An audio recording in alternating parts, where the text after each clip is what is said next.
Toko senga na justice ya mboka na biso ezala sérieuse. Toko senga na parquet na biso ezala opérationnel. Et non ba théâtre. Cette fois-ci, to sengi na gouverne na mokonzi ya mboka atila biso ministre ya justice moko vertébré. Oya ko simba ba magistrat boy. Parti bango na place na bango. Basala musala na bango. C'est pourquoi il faut des réformes judiciaires courageuses. Opposition républicaine et au Senga pour plaider pour la réforme judiciaire courageuse. Na boende to proposer à nos gens. Création et parquet financier. Ezalate mélangé na parquet oyo ezalaka wana pour na kokotande na ba conflit parcellaire. Soki bayoki que non problème ou ya conflit parcellaire ya na gombe. Wana mona ba nyuso bakomi misubo le roi baibu. Mais loko ya sérieux oyo tango bako détourner mbongo ya mboka mbongo oyo esengela kiko et demboka mbongo oyo il fallait aider population bazozo ba mbongo wana ba okimisa mona ba paradis fiscaux. Tu fais papa, tu fais maman, prison. Tu as 5 à 15 ans de prison. Deux fois. Ça doit s'arrêter. 15 ans de prison, plus 30 millions. Bonjour peuple congolais, c'est bien moi votre humble serviteur. Rocher le combattant Makelela Congo, la bouche autorisée de Moko Tombolo. Donc, l'élo na eko loba, l'élo pena na ena kalisa. Et je crois que na eko loba la ministre de la justice au ba nommé Constant Mutamba, au ba au ministre de la justice. Constant Mutamba, na ebio, na ebi pe parti outi. Pierre Constant Mutamba, a dans qui peut hiérarchie. Un cadre na kati ya seni au postilaki na élection présidentielle. Malheureusement pour nous aux quitté qui est Constant Mutamba nazo révéler yo pour révéler yo babiloko oyo osalaki na seni o répéter en côté na ministère de la justice na reprocher na biloko nini na reprocher parce que au temps où on a seni on embauchaki mwasi na Rachel pendant travailler na seni on embauchaki petit frère na yo on embauchaki ba petit na yo oyo obandaki kozwa ba pot de fer obandaki kozwa soki bi bakei bien mission de service banopesa ba pourcentage. Alors lelo oyo vous avez ministre de la justice. Parce que la justice congolaise est malade. Parce que tout le monde, oh, les caplaces, sala, il y a bien dit. Mais, n'ayez pas l'Isayo, n'ayez pas l'Isayo, vidéo, n'ayez oyo, interview, balobi, les parents s'en vont, les parents s'en vont, les écrits restent. Mais si quoi, les paroles s'en vont, mais elles s'en vont pas. Les paroles restent, les écrits restent, la vidéo reste. D'ailleurs, au vidéo, là, yo, Olobaki, les Félix Tshisekedi Tshilombo, Aza, ils te font même pas. Et si on a la Kisayo, au Tala Yamour. Fanny n'a jamais construit de messe. Moi, je suis pas héritier. Nous tenons deux partis. Par contre, moi, je suis attention, madame. Il faut du respect pour ces gens qui pratiquent la parole. Voilà, on a relevé nouveau patron de la justice, Constant Mutamba, Mokilimbanga Ntaba. Alors, tout ce qui entre dans la bouche de Dieu ne détruit pas, mais tout ce qui sort de la bouche de Dieu détruit. Afin de bien parler, il faut tourner 7 fois la langue. Mukili Eza Nzambe. Moni Muto Oyo Lobaki, il te faut même pas. Siko Yo, Acheo, Yem Tacheo, c'est lui le guide suprême, le garant de la nation. C'est lui. Je vais revenir encore pour te montrer ta vidéo.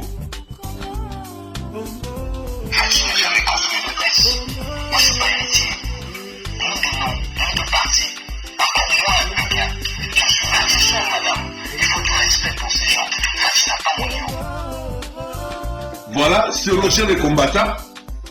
Comme vous venez de le dire, Fachi n'a pas ton niveau. Ok, il n'y a pas de souci. Parce que ne croyez pas que l'intelligence, ça se limite juste en parlant bien la langue française, langue de Molière, ou en conjuguant bien le verbe, être verbe avant, ou en écrivant bien les français. Ce n'est pas ça. Gouverner un pays, c'est la sagesse. Il y a un adage en latin qui dit ça fait ça dit monde. Ça veut dire que la sagesse de Dieu a créé le monde. Ça veut dire votre niveau que vous avez toujours le noir, vous avez toujours tendance à dire que mon niveau, alors que le Congo demande un développement, création, stabilité, avancer le pays. La justice élève une nation.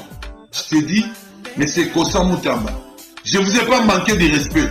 Vous le savez, pendant les campagnes présidentielles, j'avais fait tant de vidéos sur toi en te démontrant, en t'affichant par rapport à ce que vous avez fait, étant que cadre Nakati ya Seni, pour embaucher qui moi si na yo, l'équipe na yo, ba pire petit na yo, aux aura pas de faire.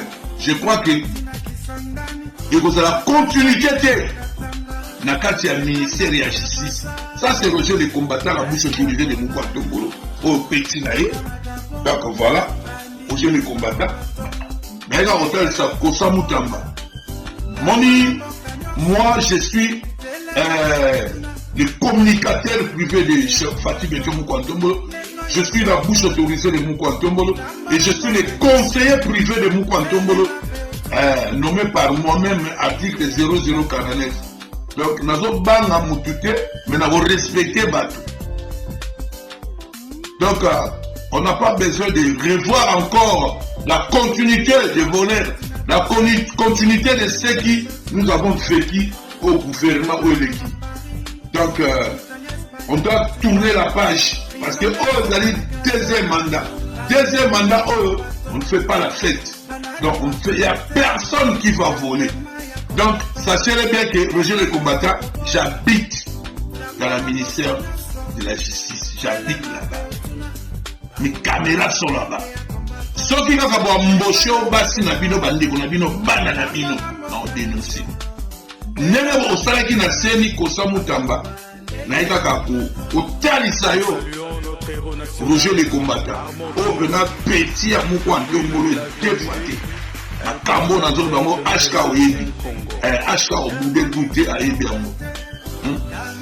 Petit Nanga Guédine, technocrate, Yebi Makambo.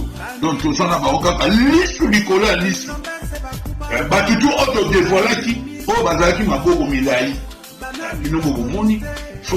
bakonza mboka na kosenga kino botela so likambo mwana banda tongo abimi libanda te onini Roger le combattant atindi bato bakomolukisa mwana bapele koti butu mobimba yango tozosenga bino ke mwana na biso akomi na insécurité botela biso likambo yango po azolobela ka bakonzi mabe o mwana sali ezani po azolobela bino bakonzi bino bozala na nsima na ye botika ye te on a boyi basala mwana mabe. Nous autres aussi numéro na autour. Tu as eu place au Vandaka. Merci, ciao. On a boyi basala mwana mabe. Bala biso tolongwe na maluku balandi eti kitambo. Esika Fandaka. Na butu na babenga kaiba menase bakomi tiko bimza ke bakoboma ye. Bato ye Roger zotinda. Nzambe ndaza likolo ba meka na mwana etikete nzambe ndaza likolo ako juger biso. Pour partager vidéo oyo partout monde entier. Nayebi ke mama Denise akomona yango, mukonza Fachi Beton akomona yango, Moukou Atombolo akomona yango. La police ekomona yango. Mwana aza na insécurité ya makasi. Yango to senke boza sima mwana. OK, merci. Je crois boki ningo lobezate. Kapoto lobela bakonza mboka, yango batini bato basa biso mabe.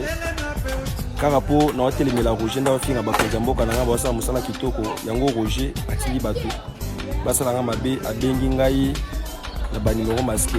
J'ai pas trop à dire mais non 5 ans soutien ba maman Denise police nationale donc bossa quelque chose. Merci.